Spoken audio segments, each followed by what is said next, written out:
بسم الله الرحمن الرحيم الحمد لله رب العالمين والصلاة والسلام على خير خلق الله محمد وعلى آله وأصحابه الكرام وتابعيهم بإحسان إلى يوم الدين. ربنا أرنا الحق حقا وارزقنا اتباعه وأرنا الباطل باطلا وارزقنا اجتنابه. ربنا آتنا في الدنيا حسنة وفي الآخرة حسنة وقنا عذاب النار. بەڕێزان و خۆشەویستانم، ئێمە لە خزمەت ژیانی هاوڵاندا ژیان بەسەر ئەبین. ئەم کورتە عومرەی کە لەم دەرسا سەرفی ئەکەین ژیانە لەگەڵ چاوانێکە کە بە چاوی سەریان پێغەمبەری خۆیان صلی الله عليه وآله وسلم بینیوە. ژیانە لەگەڵ ڕۆحێکە کە قورئانی خوا جەل جەلالوه بۆ سەر ئەم ڕۆحانە داباریوە. لە زەمەنی ئەمانە و بە چاوی سەریان مشاهدەی وەحیان ئەکرد کە هاتە خوارەوە بۆ پێغەمبەری خوا صلی الله عليه وآله وسلم. لە دوای ئەوەی باسی مصعبی کوڕی عومەیر لاوە جوانەکە، معاذی کوڕی جەبەل لاوە بچکێنەکەم لە خزمەتانە کرد، ئەمەوێ ئەمڕۆ پێکەوە هەمومان گەشتێک بە ڕۆحمان بکەین، بچینەوە بۆ ساڵی شەشی کۆچی. 6 ساڵە پێغەمبەری خوا صلی الله عليه وآله وسلم هیجرەتی کردو و کەعبەی نەبینیوە. 6 ساڵە ئەصحاب تامەزرۆن مهاجرین بۆ ئەوەی لە دووریشەوە بێ وێنایەکی کەعبە بکەن. پێغەمبەری خوا صلی الله عليه وآله وسلم عادەتی وەها بوو هەموو بەیانێک ئەگەر خەوێکی خۆشی ببینایە ئەصحابی کۆ ئەکردەوە بۆی ئەگێڕانەوە. طبعا مەسئلەی خەوی خۆش لە سونەتە واریدە، ئینسان خەوی ناخۆشی بۆ کەس نەگێڕێتەوە، خەوی خۆشی بۆ خۆشەویستانی بگێڕێتەوە. بەرە بەیانێک پێغەمبەریان صلی الله عليه وآله وسلم لە مزگەوتە هاوڵانی کۆ کردەوە، فەرمووی ئەم شەو خەوێکی زۆر خۆشم بینیم هەمووتان ئیحرامتان لەبەرا بوو، هەموو حیوانەکانتان پێ بوو بەرەو کەعبە ئەچوون، تەوافتان کرد بە دەوری کەعبەیە، دواتر حیوانەکانتان سەر بڕی، سەری خۆتان تاشی، ئەجرێکی زۆر گەورە، فەرەحێکی زۆر گەورە ڕووی تێکردین. ئەصحاب زۆر دڵیان خۆش بوو، هەموویان تامەزرۆ بوون. 6 ساڵە ئەوان نەیانتوانیوە بڕۆن، زۆر دڵیان بەم خەوەی پێغەمبەری خوا صلی الله عليه وسلم ئارام و ئاسوودە بوو. ئەو بوو پێغەمبەری خۆشەویستمان صلی الله عليه وآله وسلم لە دوای بینینی ئەم خەوە خۆشی زۆر دڵشاد بوو. لە مانگی ذیلقەعدەیە، مانگێک پێش مانگی حەج، بڕیاریدا عومرەیەک بکات. چۆن عومرەیەکی کرد؟ طبعا سیاسەتی پێغەمبەری خوا صلی الله عليه وآله وسلم لە ئاستێکی زۆر باڵایە. ئەفەرمێن لە فەرمایشتێکە كان بنو إسرائيل يسوسهم الأنبياء. بنو ئیسرائیلەکان کێ کاروباری سیاسی ئەوانی ئەبرد بەڕێوە، ئیدارەی ئەوان کێ ئەبرد بەڕێوە؟ ئەنبیا، پێغەمبەران عەلەیهم الصەلاة وەسەلام. ئەفەرمێ هات کۆمەڵێ تەرتیباتی کرد بۆی تووشی شەڕ نەبێت. بە هاوڵانی فەرمووی ئەچین بەرەو عومرە، خۆتان ئامادەکەن، کێ ئەتوانێ؟ 1400 سەحابە خۆیان ئامادە کرد، لە ڕێوایەتێکە 2000 سەحابە خۆیان ئامادە کرد. ئەم هاوڵە بەڕێزانە خۆیان کۆ کردەوە، توێشووی عومرەیەکیان سازدا، هەر بەمە ئیکتیفای نەکرد، خەبەری نار بۆ دەوری مەککە، بۆ دەوری مەدینە. فەرمووی هەر کەسێ ئەوێ عومرە لەگەڵ ئێمە بکە لە خەڵکی بێدین و کافر لە عەرابەکان، بابێ لەگەڵ ئێمە بیکە، مەساریفی لەسەر ئێمە. لەوێشەوە خەڵکێکی کافر و ئەوانەش کە ئەیانویست عومرە بکەن هەموو خۆیان پێچایەوە هاتن لەگەڵ پێغەمبەری خۆیان صلی الله عليه وآله وسلم. هەدەفێکی زۆر گەورەی هەبوو پێغەمبەری خوا صلی الله عليه وآله وسلم. یەکەم لەبەرەوەی وا نەزانن بەس ئەمانە ئیماندارن، مسلمان و غێرە مسلمان لە عەرەب هەمووی هاتوون بەرەو کوێ ئەڕۆن؟ بەرەو کەعبە ئەڕۆن. پێغەمبەری خوا صلی الله عليه وآله وسلم لە هەموو بنسوچێکە مخبیر و نەفەری خۆی دانابوو کە هەواڵی بۆ بێن، لە هەموو شوێنەکە و هەواڵی پێ ئەگەیشت. مشرکینش بە هەمان شێواز، خەڵکی خۆیان هەبوو، منافقین هەبوو، خەبەرەکانیان ئەگەیان. اینجا پێغەمبەریان صلی الله عليه وآله وسلم لە مەدینە دەرچووە دەرەوە، حیوانەکانیش کە بردبوویان حیوانی وردە بۆی لە پەنای کەعبە سەری ببڕن هەدیەکان کە پێیان بوو هەر هەموو خسیانە پێش خۆیان و کەوت نەڕێ بۆی هەر کەس ئەمانی بینی بزانێ ئەمانە جەنگکەر نین ئەمانە هاتوون عومرە بکەن هەدەفی پێغەمبەری خوا صلی الله عليه و سلم لەم گەشتە تەنها عومرەیە کەمێک لە مەدینە دوور کەوتەوە گەیشتە ذی الحولەیفە لەوێ هەمویان جلەکانی خۆیان دانا و ئیحرامیان بەست بڕیاری عومرەکردنیان دا بەجلی ئیحرامەوە تەنها هەندێک چەکی خەفیفیان پێبوو کە بۆ پارێزگاری خۆیان بەکاریان ئەهێن بەڕێکەوتن لێرە هەواڵیان پێگەیشت کە مشرکینی قوڕەیش بە قیادەی خالدی کوڕی وەلید جێیشێکی باشیان کۆ کردوتەوە بۆی زەفەر بە موسڵمانان بێن کاتێ پێغەمبەری خوا صلی الله عليه و آله وسلم تەشریفی وردە ئەڕۆشت خەبەریان بۆ هێنا کە خالد 200 چەکداری زۆر باشی مدەڕەبی لەگەڵایە ئەوە زەفەرتان پێبێن خالدیش بۆ فرسەتێک ئەگەڕا سەیری ئەکرد لەکوێوە بتوانێت لێیان بدا زۆر بیری کردەوە مەگەر لە کاتی نوێژە بتوانێت زەفەریان پێ ببە ئەوە بوو لە کاتی نوێژە نوێژی ترس هاتە خوارەوە و ئەسحاب لە کاتی نوێژیشە بێ ئاگا نەبوون هەموویان بچنە سوژدەی هەموویان بچنە ڕکوع ئەبوونە دوو وەجبە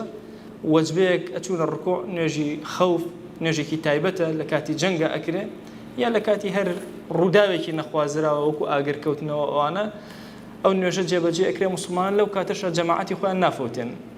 مەجموعەی یەکەمیان لەگەڵ ئیمامە دوو ڕکاتەکەن مەجموعەی دووهەمیان دوو ڕکاتەکەی تر ئەکەن یان ئەگەری دوو ڕکاتیان کرد مەجموعەی یەکەم یەک ڕکعەتەکەن و مەجموعەی دووهەم یەک ڕکعەتەکەن ئەوە تەفسیلاتی زۆرە لە کاتێکە ئینشاءالله باسیەکە پێغەمبەری خوا صلی الله عليه و سلم ڕێڕەوەکەی خۆی گۆڕی کە ڕێڕەوی گۆڕی خالد ترسا وتی مادام ڕێڕەوی گۆڕی دیارە بۆ عومرە نایەت هەدەفێکی تری هەیە مشرکینی قوڕیش دوور کەوتنەوە لە دوورەوە متابعیان نەکرد خالد بە پەلە گەڕایەوە ناو مەکە وتی نازانم غەڕەزی چییە بەڵام ئەوەندەی ئەزانم بەو ئیتیجاهی مەکە نایەت ئیتیجاهەکەی خۆی گۆڕیوە بەرەو تەرەفی حەبەشە ئەڕوا نازانم ئەوێ چی بکە پێغەمبەری خوا صلی الله عليه و آله وسلم تەشریف برد لە شوێنێکی زۆر سەختی شاخەڵانیە بەردوودارە لەویا لایدا کە شوێنەکە ناوی حولەیفە بوو ئەلەویا وشترەکەی پێغەمبەری خوا صلی الله عليه و سلم قەسوە وەستا هەرچی هاواریان لێ کرد حەل بە عەرەبی چۆن خۆمان لە وڵاخ با بڵێن کەسێکە گوێ درێژ و ئەوانە لێ بخڕێ کاتێکە ئەوە ئەبێ ئەوەستیاڵێ هەچە ئەجوڵێ حەلیش بە هەمان شێوازە ئەو کەلیمە بۆ بەکاری یعنی بڕۆ مەوەستە وەستا وتیان بەخوا تووشی ئینکاری بووە قەسوا ئینکاری ئەکا پێغەمبەریان صلی الله عليه و سلم فەرمووی خۆم ئەیناسم قەت ئینکاری ناکە بەگوێ ساحیبەکەی ئەکە بەڵام ئەو کەسەی کە فیلی ڕاگیر کردووە قەسوای ڕاگیر کردووە ئەلەم شوێنە پێغەمبەریان صلی الله عليه و سلم لەوێ لایدا طبعا هەندێک معجزات لەسەر دەستی پێغەمبەریان صلی الله عليه و سلم بۆ تەثبیتی دڵی ئەسحاب لەوێ لایدا ڕوویدا یەکێک لەوانە نەبوونی ئاو کەوتی هیچ بیرێک بەم دەوروبەرە هەیە کە لە بوخاری شەریفە هاتووە فەرمێوتیان وەڵڵاهی بیرێک هەیە بەس ئاویتیان نەماوە فەرمووی کەمێ ئاوم بۆ بێن دەستنوێژی تیا گرت و فەرمووی ئەم ئاوە بکەنە ناو بیرەکەەوە ئەم تیرەی خۆشم فەرمووی زۆر دوعای کرد فەرمووی ئەم تیرەی خۆم کەسێکی زۆر دەستڕاست بیدا لە ناوەڕاستی بیرەکە ئەفەرمووی یەکێک لە هاوڵان هات لێیدا لە ناوەڕاستی بیرەکە فەرمووی ئاوەکە تەقی هاتە سەرەوە زۆر شتیان بینی ئەسحاب لە خزمەت پێغەمبەریان صلی الله عليه و آله وسلم کە تەثبیتی دڵەکانیان بێت طبعا کە خەڵک ئەمەیان بینی هەموو عەرەب ئەمەیان بینی ئاخر ڕێگری لە کێ ئەکرێ ئەو کەسەی کە باپیری زەمزەمی دۆزیوەتەوە چۆن ڕێگری لێ بکرێ ئێستا لە عومرەیە کە ئەیکا بۆیە لەم نێوانە وەفدەکان دەستیان کرد بە جوڵە و حەرەکە یەکەمین وەفد کە هاتە خزمەت پێغەمبەری خوا صلی الله عليه و سلم پیاوێکی بەنی خوساعە بوو بە ناوی بەدیل هادوتی والله ئەی پێغەمبەری خوا صلی الله عليه و آله وسلم ئەی محەممەد بەخوا تۆ ئەزانم مشرکین ئەتکوژن نایەڵن بڕێتە ژوورەوە بۆ هاتووی بگەڕێرەوە فەرمووی من نەهاتوم تەنها هاتووم عومرە ئەکەم هیچ شتێکی شەڕ و جەنگیشم پێ نییە بە سادەیی هاتووم هاتەوە ناو مشرکین و مشرکینی ئەم جارە قوڕیش نیان ئەتوانی خۆیان بە تەنها بڕیار بدەن ئەشترسان لەوەی کە هاتبێ مەکە داگیر بکەن بۆیە هەندێک قەوم و عەشرەتی تریان کۆ کردەوە دانیشتن لەگەڵیانە تاوتوێ زۆر شتیان کرد هەتاوەکو ئەخیرەن عوڕوەیان نارد عوڕوەی کوڕی مەسعودی سەقەفی کاتێکە هات ولا پیغمبری خوا صلی الله عليه و آله وسلم وتی و تو ازانی قڕی خۆیان حاضر کردو ئاوا جەنگەکەن و ناهێڵن بڕۆیت و ئەویست پیغمبری خوا صلی الله عليه و وسلم بترسێنن ئەویش ئاوا وەستا بوو پیغمبەریان صلی الله عليه و آله وسلم جوان گوێی لێگرتە بوو اینجا وتی ئەمانەی کە بە دەورتەوەن هەمویان ڕائەکەن پیاوی شەڕ نین سەیدنا ئەبوبەکر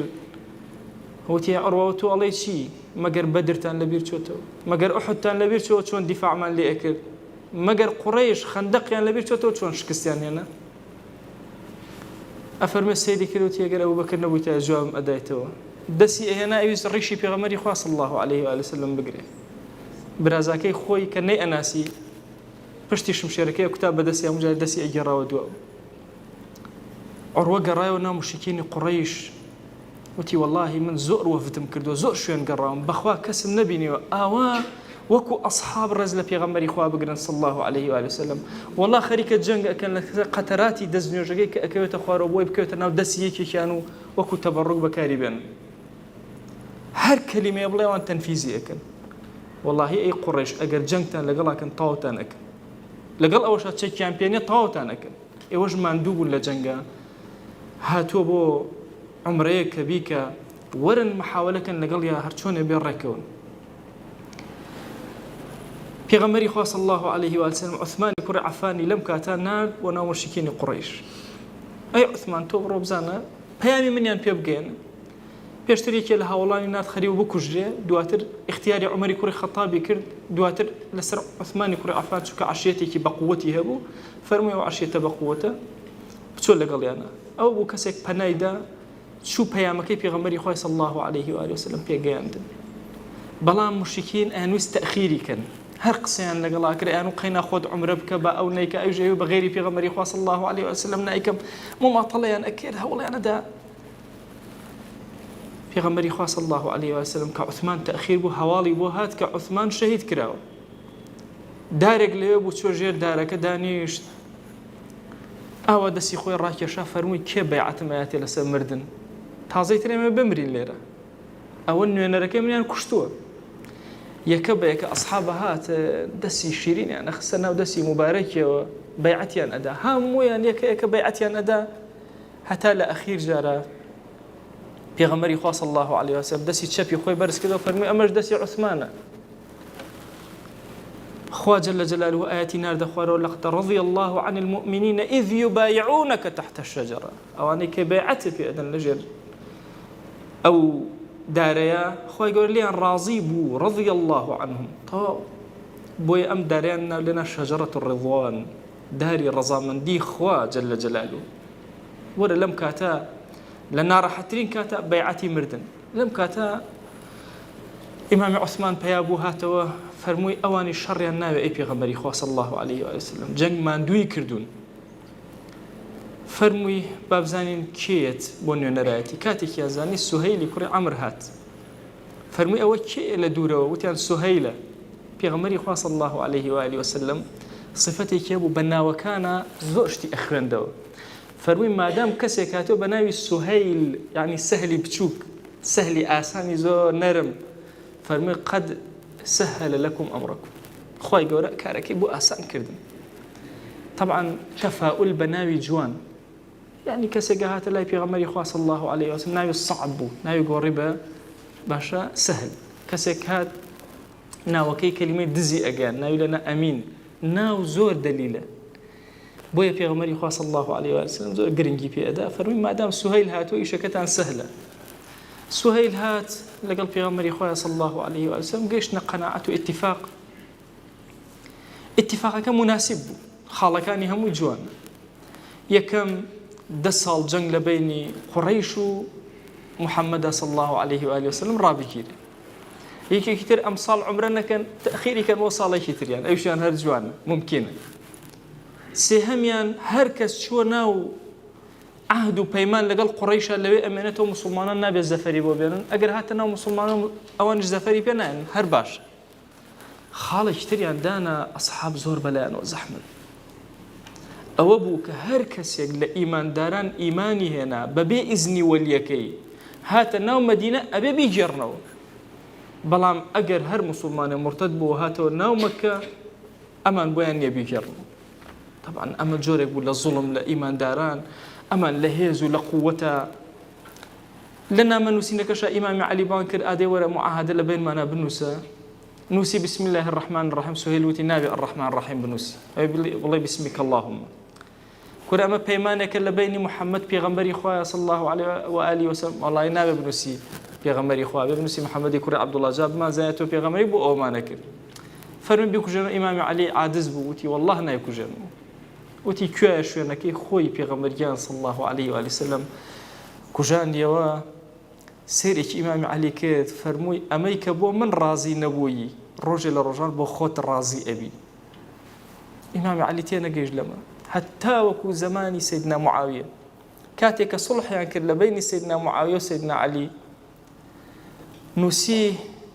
عەلی کوڕی ئەبی طالب ئەمیری ئیمانداران، وتیان جا ئەگەر ئەمیر بوویتە ئێمە بۆ جەنگمان لەگەڵا ئەکردی، وەڵا بیکوژێنیتەوە. کوژانیەوە خۆی بەدەستی خۆی. قسەکەی پێغەمبەری خوا صلی الله عليه و سلم هاتە دی. ئەم مەرجە زۆر بەلای ئەسحابەوە قورس بوو، زۆر پێ بێتاقەت بوون. ئەمان هاتوون جەنگ نەکەن، ئەمان هاتوون عومرەکەن، سڵحێک کراوە، ئەمان لە هێزان چەند جار قوڕیشیان شکاندووە، ئێستا چۆن ئاوا خۆیان ئەشکیان لە بەردەمیان. زۆر پێ عاجز بوون. ئیمامی عومەر هاتە خزمەت پێغەمبەری خوا صلی الله عليه و آله وسلم، یا رسول الله صلی الله عليه و آله وسلم، تۆ پێغەمبەر نیت؟ بەڵێ من پێغەمبەرم. ئێمە ئیماندار نین؟ بەڵێ. کوژراوەکانی ئێمە لە بەهەشتە کوژای ئەوان لە ئاگر نییە؟ بەڵێ. ئەی بۆچی ئێمە سووکی لە دینەکەمان قبوڵکەین؟ بۆ قبوڵکەین بەم شێواز؟ فەرمووی من پێغەمبەری خوام ئەی عومەر، و بە هیچ شێوازێک کەلامی خوا قسەی خوا بە درۆ ناخەمەوە، واتە ئەم شتە عازم نییە لە منەوە، لە سەروترەوە هاتووە ئەبێ ئەو هابێ. ئەی تۆ وعدت نەداینێ؟ فەرمووی من نەمود ئەم ساڵ وعدم دانێ، بەس نەمود ئەم ساڵ، لە ساڵی ئایندا ئێمە عومرەکە عومرەی قەضاءەکە. ئادەی هەمووتان سەر بتاشن، کە سەری نەتاشی، هەموویان چاوەڕێیان نەکرد. خۆ ئەسحاب بێ ئەمری پێغەمبەری خۆیان نەئەکرد صلی الله عليه و آله وسلم، تحملیان نەکرد بەشکم ئاەتێ لە ئاسمانەوە بێتە خوارە بڵێ سەر مەتاشن هەر بڕۆن بیکەن. چاوەڕێ ئەوەیان نەکرد، دەی بەشکم دەی وەحی بێت، تۆزە خۆیان تەئخیرە کرد. سەلەمە ئیشارەی بۆ کرد، ئەی پێغەمبەری خوا صلی الله عليه وسلم، ئەمانە بێگوێی تۆ ناکەن، بەس هەتا ئێستەش وا ئەزان ئەمە فەرمانی خۆتە، چاوەڕێ وەحی ئەکەن، خوای گەورە شتێک بنێرێ، وا هەستەکەن ئەمە هەڵە بووە کراوە. پێغەمبەری خوا صلی الله عليه وسلم خۆی دەستی کرد بە حەلق، سەری تاشی، ئەسحاب هەموو دەستیان کرد بە سەرتاشین، هەمووی بە عاجزی، هەندێک ئەگریان، چۆن زەلیل لە دینەکەمانە قبوڵەکەین، دوای ئەم هەموو عیزەتە خوای گەورە پێ عەتا کرد. سڵحی حودەیبیە تەواو بوو، هەر ئەوانە تەواو بوو، ئەسحاب گەشتنەوە ناو مەدینە، ڕیزی ئافرەت هاتن، مەکەیان بەجێ هێش خۆیان کرد بە ناو مەدینە. هاوڵان هاواریان لێ ئەسان نەمانوت. پێغەمبەری خوا صلی الله عليه و سلم فەرمووی لە ناو معاهدەکە باسی ئافرەتمان نەکرد، ئافرەتان بابێن قەیناکە، پیاوان ئەگێڕینەوە. قەراریاندا ئافرەتەکان هەر هەموو ئاەتیش هاتە خوارەوە کە فەلا تەرجیعوهن إلى الكفار، نایانگێڕنەوە بۆ لای کافرە. هەموویان قبوڵ کران. ئەسحاب غەمبارن، خۆیان خەفەتبارن، لە پڕ سێریان کرد. یەکێک لە هاوڵان ڕای کرد هات، کێیە؟ ناوی ئەبوو بەسیر.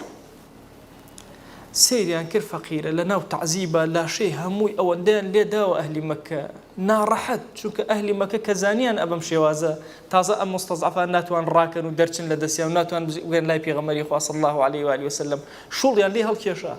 بە مەیلی خۆیان عقوبەی ئەسحابیان ئەدا. پێغەمبەری خوا صلی الله عليه و آله وسلم عازی بۆ ناردن بەوەی کە ئەمری پێگرن کە سەبرگرن هەتا خوا دەروی خێریان لێ ئەکات. هات ئەبوو بەسیر لە خۆشیان نێزانێت چی بکە، گەیشتە مەدینە، ئەسحابی بینی، پێغەمبەری خوای بینی صلی الله عليه و آله وسلم، بە پێخاوسی ڕای کرده بوو، قاچی بڕبڕ بوو، خوێنی لێ ئەتکا، هەنێ شوێنی سوتا بوو، بەس لە خۆشیان نێزانێت چی بکە، گەیشتە مەدینە. دوای سەلام و ئەمانە هێشتا قسەیەکی وهایان لەگەڵان نەکردبوو، سێریان کرد دوو کەس لە قوڕەیشەوە هاتن، وتیان ئەی محەممەد هاتووین بەندەکە جێبەجێکە، هاتوین ئەم کەسەمان بدەیتەوە. پێغەمبەری خوا صلی الله عليه و سلم سەیری ئەبوو بەسیرەکە چەند بە دڵخۆشی هاتووە، چۆن ڕای کردووە، چەند عقوبە دراوە، لە ناو چنگیان نابێت چۆن خۆی قوتار کردبێ، هیچ چاریشی نییە. پێغەمبەران عەلەیهیم الصەلاة وەسەلام بە کلی چاویش، بە لای چاویش، بە حاڵ غەدرێکیان نەکردو ئەبەد. غدر لە صفاتی پێغەمبەرانی عەلەیهیمو الصەلاة وەسەلام لە هیچ هاوپەیمانەتێکە کردبێتیان فەرمووی ئەی ئەبوو بەسیر بگەڕێرەوە ئەی پێغەمبەری خوا صلی الله عليه وآله وسلم والله عەزیەتم ئەدەن ئەم کوژن کورە زۆر عقوبەم ئەدەن بەخوا بە چه حاڵێ ڕام کردووە هاواری بۆ ئەصحابە هێنا بۆ ئەم سەحابە بۆ ئەو سەحابە ئەچووە خزمەت عومەری کوڕی خەتاب عومەری کوڕی خەتاب پیاوێکی زۆر داهی زیرەکی گەورە لە دوو ڕیوایەتە هاتووە لە ڕیوایەتێک ئەڵێ لەگەڵ ئەبوو جەندلە ڕیوایەتێک ئەڵێ لەگەڵ ئەبوو بەسیرە ئەڵێ دەستکی شمشێرەکەی خۆیە لە دەستی ئەبوو بەسیر ئەی کورە ئەمانە کافرن کورە ئەمانە خوێنیان خوێنی سەگە کە ئەنەما ئیشارەتێکی پێ کرد کورە خۆ نەجات بە لە ڕێیە ئەمانە بکوژە بەڵام ئەو لە وەزعەکە تێنەگەی لە شمشێرەکە عومەریش تێنەگەی ڕۆژ لە ڕێیە بیری کەوتەوە باشە عومەری کوڕی خەتاب دەستی ئەو شمشێرەی بۆیە لە دەستم بیری کەوتەوە وتی زۆر باش دوو کەسەکە دانێکیان چوو بۆ سەر ئاو ئەوی تریشیان هەندێک خواردنی پێ بوو داینا بیخۆن گاڵتەی بە ئەو بەسیرە کرد ئیتر ئەیزانی ئەو بەسیر تازە بە گوێی پێغەمبەری خوا ئەکا صلی الله عليه وسلم بە زەلیلی لەگەڵ یانە ئەڕواتەوە هیچ شاری نییە دەست بەسرا و قاچ بەسرا و وتی ئەو بەسیر تۆ نازانی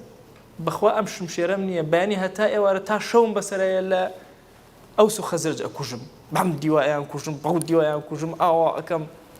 استهزا و گاڵتەی بە ئەو بەسیرە کرد وەسیرەتی کورە بەخوا بڕوا ناکەوە شمشێرە بای ئەوە بە هیچ نییە من خۆم شمشێر ناسمەوە جاوەکەی شمشێرە چۆن وەڵای ئەوە شمشێرەکە ئەوە تاقیم کردەوە لە چەند شەڕا بەشداریم کرد تخۆەوە شمشێرە کورە من خۆم شمشێر دروستەکە هەندێک لەم قسانە لە بەیانە گوزەرا کابراژ یەقینی هەبوو کە ئەوە بەسیر ئەگەڕێتەوە لەگەڵیانە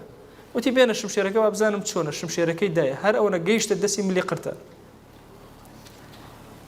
ئەڵێ ڕەفیقەکەی کە هاتەوە بینی لە دوورەوە ئەوە تا ڕەفیقەکەی ملی قرتەوەوانە ڕای کرد بەرەو مەدینە نزیک بوون لە مەدینە نەوێرا بچێتەوە بەرەو مەکە وتی شوێن مەکەوی ئەم کوژە بەرەو مەدینە ڕای کرد هاتەوە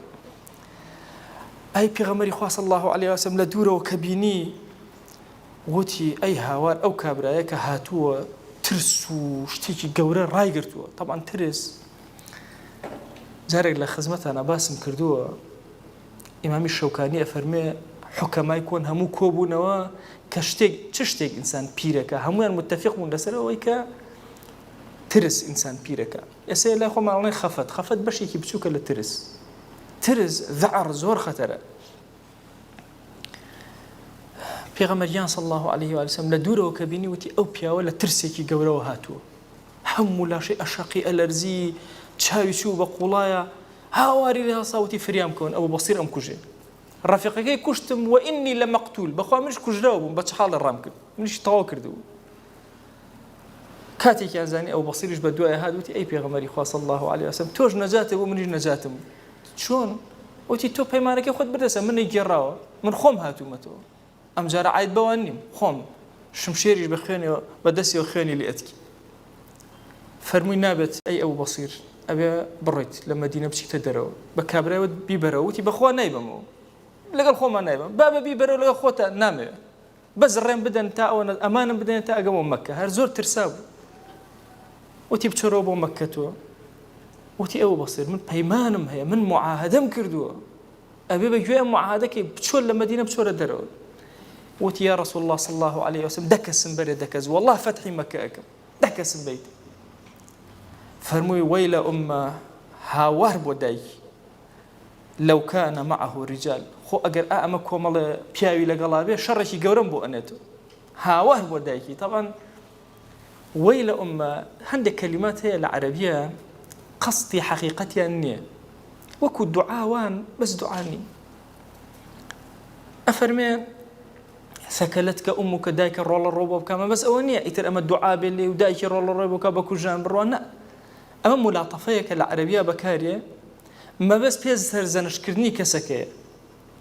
ئەم کەلیمەی کە فەرمووی وەیلە ئومە مسعر حرب لو كان معه رجال خۆ ئەگەر ئەمە پیاوی لەگەڵا بووایە ئەمە جەنگەران و ئاگرکەرەوەی جەنگ بوو هەر ئاگریە کردەوە ئەم کەلیمەیە هەر ئەوەی نەبر لەناو مەککە بڵاو بوویەوە ئەبوو بەسیریش مەدینەی بەجێ هێشت چووە قەراخی مەدینە لە شوێنێکە لە بینی مەککە و مەدینە پێوترا سەیف البەحر سیلسیلە شاخێ بوو لەو سیلسیلە شاخە لایدا هەر کاروان چییە کەسێکی قوڕی لێ بڕۆشتای زەفەری پێێنە أم كلمي لو كان معه رجال مستضعفين مكة شلون لي تيجيرس وتي أنا ما إشارة إلا بيغمري خو صلى الله عليه وآله وسلم يعني بياو كان بياو بلشكن ورده خلق برو أسو أبو بصير زور شارزاي لدينا نو مسلمانك نو لقديمة كان به أفرميك لو كسانيك لناو مدينة زور نارحد ولناو مكة بريتيب لأبا جندل كوري سهيل بوك اتفاقي لقل بيغمري خويا كردبو صلى الله عليه وآله وسلم هر روجي اتفاقية أو روج الراي كردبو بيغمري خويا صلى الله عليه وآله وسلم جارية كم جرابو يو كجوي لم كلمة بوتي تاب شويني أماني إما لا أبو بصيرة ورده أصحاب هركس نارحتي أم بكردي أم جار راينا أكربو مدينة هذا بو كيور راكب ولا أبو بصير حفتابو هشتاكس بدوري أبو بصير وكوبونو هزيكي زور كرامة طواو قريش أم بجير هنا أم كلماتنا وأم وعهد الصالح نخيان قريش هات المتيان كاكا بك للريخ وأما برا ولا يخوض النجاة ما بلا أبو بصير وأم جماعته تو وريان قرا وتي ناتوانم لمعاهدة من نابي وريان قرم تيان بابا أو بندما لمعاهدة خوما بدس خوما لا أبين إما الرازي بس تو لخوان بقرا بس نجاة ما بلا دسيان بيغمري خوا صلى الله عليه وآله وسلم قبولي كرد يكم نصرتي صلح حديبية اللي رودسي بيك كقبولي كرد طبعا زور فائدة هو صلح حديبية يكشك لوانا أوان إقراريان كرد ببوني بيغمري خوا صلى الله عليه وآله وسلم ويكي خالكي زور قرنج يكشي كتير مسلمانان دسيان كرايا وبو يهود لدواء أو جنجي خيبر كرا جنجي مؤتكرا أوانا كران هيج مشكلة قريشيان نماو إنجا الدعوة بانقواز لخارج مكة شن نام بولاي ملكة كانوا هرهم لو دسي فيك كأمين بولا جنجليرا ولا قريش درجة خير كرايا لبشتي همو أمانة رب العالمين بوي ضلي إيمان داران هواش كاتو حكمتي أو يبو دربرين كبوتي لو كاتا مسلمانان جنجيان نكدو فتح مكة كان لصلح حديبية وصلح ينكر بهو زليلية فرموي ولولا رجال مؤمنون ونساء مؤمنات لن تعلموهم كأيونة أناسين أن تطؤوهم فتصيبكم منها معرة بغير علم كأيونة أزاني كبلاماري مكة بدأ نتزاني كي مسلمان كي كافر كان مسلمان هبو لبنوا هم إشياء نكربوا بيغمريان صلى الله عليه وآله وسلم إن جدوايتي قيشتن أو حفتا كاس هاتون دروا لهن درواتي على دو صد كاس هاتون دوري بري أبو بصير دوري أويان قرت خو أمانة أكو جران كزني أزاني أمانة مسلمان وإيمان دارن بويا اللي صلح كرا ليرا خواي قرم منفذي صلح كي كردو بيغمريان صلى الله عليه وآله وسلم ناميكي نسيبو أبو بصير أي أبو بصير خوت وجماعتك دورة أبو بصير پەلاماری کاروانیەکیان دابوو زۆر بە سەختی بریندار بوو و برینەکەی کە دوور کەوتنەوە تەقیەوە جارێکی تر زۆر ناڕەحەت بوو لەسەر جێ کەوتە بوو ئیتر ئەسحاب بە دەوریەوە چاوەڕێ ئەویانە کرد ئەو بەسیر تەواو بێ کۆتای پێ بێ لەم کاتە هاتن بۆ لای وتیان ئەو بەسیر موژدەمان بەرێ چۆن موژدەی چی وتیان موژدەمان بەرێ پێغەمبەری خوا صلی الله عليه وسلم نامەی ناردووە چینەوە ناو مەدینە تی الله ئەکبەر نامەکەم بۆ بێن ئەو بەسیر خوێنەواری نەبوو ئەبوو جەندەل نامەکەی بۆ خوێندەوە نامەکەی گر بەدەستیەوە ماچی کرد خستە سەر چاوەکانی خستە سەر سنگی فەرمووی الحەمدولله پێغەمبەری خوا صلی الله عليه وسلم لێم ڕازیە حتا ئەم لەحزەش وە مەزانی پێغەمبەری خوا صلی الله عليه وسلم لێم ناڕازیە کە من ئەم شوێنەم گرتو فەرمووی تازە زەحمەتە من بتوانم بە خزمەتی بگەم سڵاوی منی پێ بگێن بەڵێن ئەو بەسیر سەلامی لێ کردی ئەی پێغەمبەری خوا صلی الله عليه وآله وسلم ئەفەرمێن نامەکەی پێغەمبەریان صلی الله عليه وسلم لەسەر سنگی بۆ ڕۆحی دەرچوو ئەبوو جەندەل هەر لەو شوێنە شۆریان و کفریان کرد و ناشتیان ئێستاش گۆڕەکەی لەوێ بە تاقی تەنها ئەسحاب گەڕانەوە سڵاوی ئەو بەسیریان هێنا بۆ پێغەمبەری خوا صلی الله عليه وآله وسلم پێغەمبەری خوا صلی الله عليه وآله وسلم دەستی کرد بە گریان بۆ ئەم پیاوە گەورەی ئومەتی ئیسلام کە توانی ئەم شۆڕشە گەورە جێبەجێ بکە ئەسحاب بە دڵخۆشیەوە بە ئەوشیانە کرد بە یەکە سەربەرز خۆیان کردەوە بەناو مەککە ئەبوو بەسیر ئەم ویست ناوێکی بۆ بدۆزمەوە معادی کوڕی جەبەل لەبەرەوە قژی زۆر لول بوو ناوم لێ نابوو کوڕە قژلوو لە جوانەکە قژە لوولەکان بوو بە جەماڵ و جوانی بووی مۆسعەبی کوڕی عومەیر جلەکانی زۆر ناسک و جوان بوو سەیری ناوەکانم ئەکرد ئەم هێنایە پێش چاوی خۆم ناوم لێنا کوڕە جوانەکەی ناو مەککە ئەبوو بەسیر ئەم ویست ناوی لێ بنێم نەمەزانی دواتر قەرارمدا ناوی لێ بنێم جەنگاوەرە دوورەکەی پێغەمبەری خوا صلی الله عليه و آله وسلم کە بەدڵ لە خزمەتی پێغەمبەری خوایە صلی الله عليه و آله وسلم بەلاشە دوور لەو بۆیە ئەبوو بەسیر یەکێکە لەو هاوڵانەی بە تەنها گۆڕەکەی هەتا ئێستا لەو شوێنە ماوەتەوە و دوور بوو لە پێغەمبەرگیان صلی الله عليه و آله وسلم ئەو لەناو میحنەتان ڕای کرد بۆ ئەوی بە دیداری ئەو شاد بێتەوە دڵەکەی ئارام گرێتەوە بەڵام لە دووری ئەویش وەفاتی کرد ئەبوو بەسیر یەکێکە لەو کەسانەی بۆ ئێمە قاعیدەیەکی زۆر گەورەی داناوە ئەوەیە ئومەتی ئیسلامی مەرج نییە تەنها لە ژێر سێبەری خلافەتی موسڵمانانە کاری خۆی بکە ئەگەر جێگەی نەبێتەوە لە ژێر خلافەتی موسڵمانانیشە ئەو لە کاری خۆی ناوەستێ و کاری خۆیەکە من لە حیاتی ئەو بەسیرە بیرم ئەکردەوە ئەگەر ئێمە بووینایە پێغەمبەری خوا صلی الله عليه و سلم دەری بکردینایە چیمان ئەکرد ئایا بەو ڕۆحەوە لەسەر دینەکەی ئەو فیداکاریمان ئەکرد ئایا دڵمان شتێکی نەئەگەر بەرامبەر بە پێغەمبەری خوا صلی الله عليه و سلم بەقاچی برین و سوتاوە بچیتە خزمەتی ئەویش دەرتکە ئایا ئەگەر ئێمە لە ڕۆژی قیامەتە پێغەمبەری خوا صلی الله عليه و سلم لێمان عاجز بوو ئێمە چی بکەین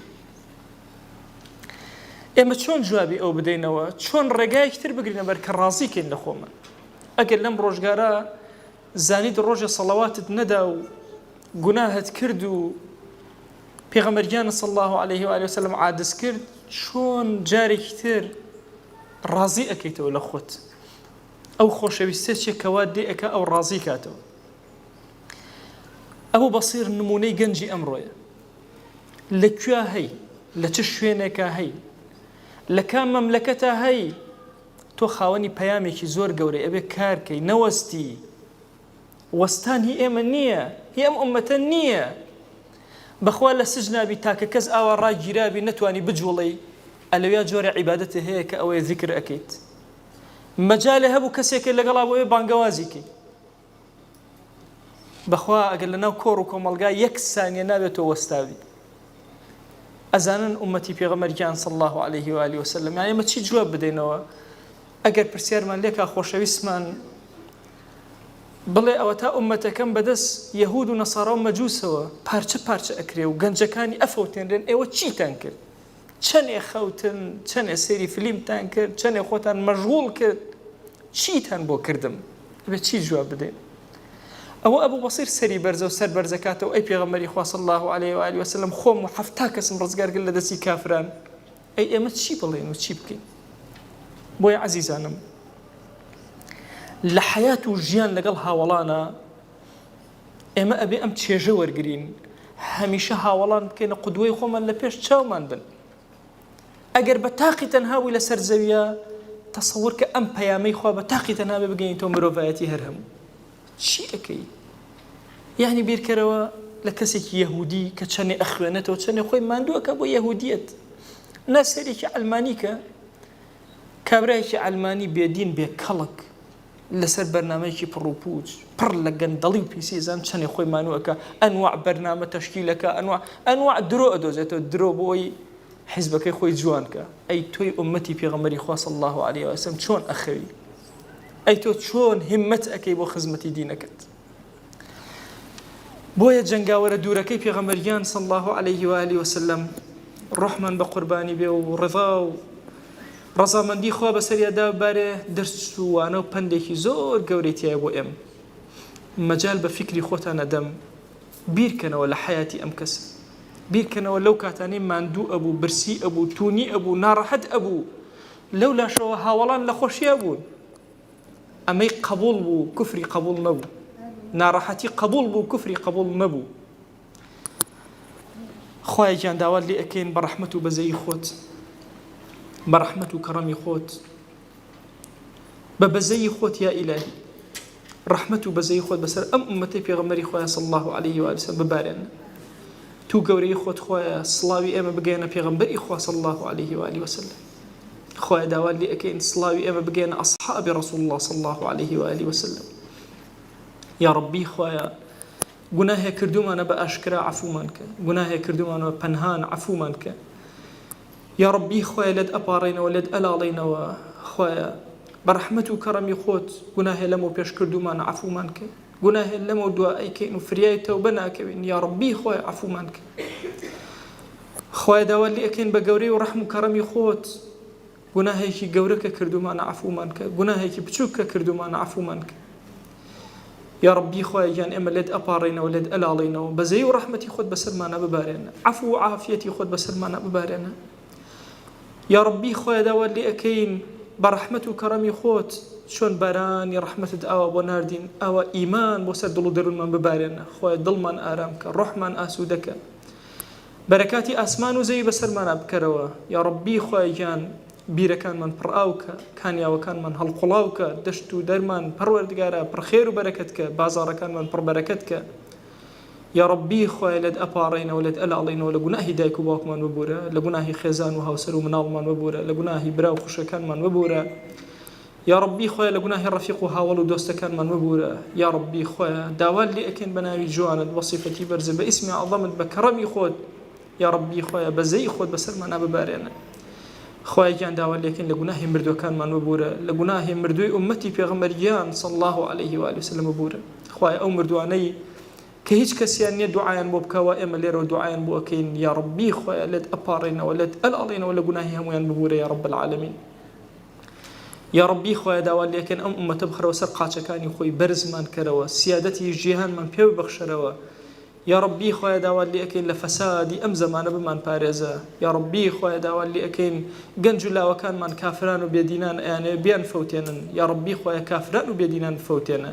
یا ربی خۆیە یەهود و نەسارا و مەجووز مەشغوڵکە بە خۆیانەوە یا ربی خۆیە داوا لێ ئەکەین ئومەتی ئیسلامی لە میحنەتێکی زۆر گەورە و لە ناڕەحەتێکی زۆر گەورەیە خۆیە بەهانامانەوەرە یا ربی خۆیە گیان داوا لێ ئەکەین محتاجی دەستی نامەردمان مەکە زەلیلی سەر جێگەمان مەکە زەلیلی نەخۆشیەکانمان مەکە زەلیلی ناو گوناهەکانمان مەکە یا ئیلاهی داوا لێ ئەکەین بە ڕەحمەت و کەڕەمی خۆت بە بەزەیی خۆت یا ربی خۆیە لەم دنیای دەرمان مەکە بە ئیمانەوە نەبێ خۆی بمان گێڕە لەو کەسانەی کە پێغەمبەریان صلی الله عليه و سلم دڵیان پێخۆشەکە بمان گێڕە لەو کەسانەی کە بەدڵێکی زۆر گوشادەوە بە خزمەتی پێغەمبەری خوا صلی الله عليه و سلم ئەگەن یا ربی خۆیە داوا لێ ئەکەین بە ناوی جوانت بە سیفەتی بەرزە بە ئیسمی عەظەمت کەڕەمی خۆت بەسەرمانە ببارێنە عەفوی خۆت بەسەرمانە ببارێنە خۆیە ئێمە زۆر محتاجیمان زۆرە فەقیر و نەدارین بۆ دەوڵەمەندی و ڕەحمەتی تۆ ئیلاهی داوا لێ ئەکەین ڕەحمەتی خۆت بەسەرمانە ببارێنە یا ربی خۆیە ئەوەندە حەڵالمان بدەرێ محتاجی حەرام نەبین خۆیە لە هەموو شتێکە ئەوەندە حەڵالمان بدەرێ محتاجی حەراممان مەکە یا ئەکرەم الئەکرەمین خۆیە داوا لێ ئەکەین بە ڕەحمەت و کەڕەمی خۆت ئەم بەڕێزانەی کە کۆبوونەتەوە بەخوا پەروەردگارە خۆشەویستی هاوڵان لێرە هەمومانی کۆ کردەوە خۆیە داوا لێ ئەکەین لەگەڵ هاوڵانە حەشرمان کە یا ربی خۆیە لەگەڵ هاوڵانە حەشرمان کە یا ربی خۆیە لەگەڵ شوهەدای بەرزی ئەم ئیسلامە حەشرمان کە یا ربی خۆیە داوا لێ ئەکەین بە ناوی جوانت بە سیفەتی بەرزە بە ئیسمی عەظەمت چۆن لە سوڵحی حودەیبیە موسڵمانان دڵیان ناڕەحەت بوو فەتحت بەسەراکردنەوە و دەروونت سازکردن خۆیە داوا لێ ئەکەین بە گەورەی خۆت دەروونمان ساڕێژ کە خۆیان نەسرەت بۆ دینەکەت بنێرە خۆیە فەتحی مبینی خۆت بۆ ئەم دینەت بنێرە یا رب العالمین یا ربی خۆیان سڵاوی ئێمە بە یەکێک لە ئەصحاب بگەێنە سڵاوی ئێمە بە ئەبوو بەسیر بگەێنە سڵاوی ئێمە بگەێنە ئەبوو جەندەل خۆیە سڵاوی ئێمە بگەێنە عومەری کوڕی خەتاب سڵاوی ئێمە بگەێنە خولەفای ئەربعە یا رب العالمین خۆیە داوا لێ ئەکەین بە ڕەحمەت و بەزەیی خۆت خۆیە ئەم دەرسە و تەواوی دەرسەکانی ترمان لێ قبوڵ کە تو گەورەی خۆت بمان گێڕە لەو کەسانەی کە لەبەر خاتی تۆ لەبەر ڕەزامەندی تۆ کۆ ببینێتەوە لەبەر ڕەزامەندی تۆ ئەم کەلیماتانەمان وتبێت و گوێمان لێگرت بێ آمين آمين والحمد لله رب العالمين وصلى الله على سيدنا محمد وعلى آله وصحبه وسلم تسليما كثيرا أبدا إلى يوم الدين خواهي قول لقناهي من الشيء وجبوري خالي من قبولك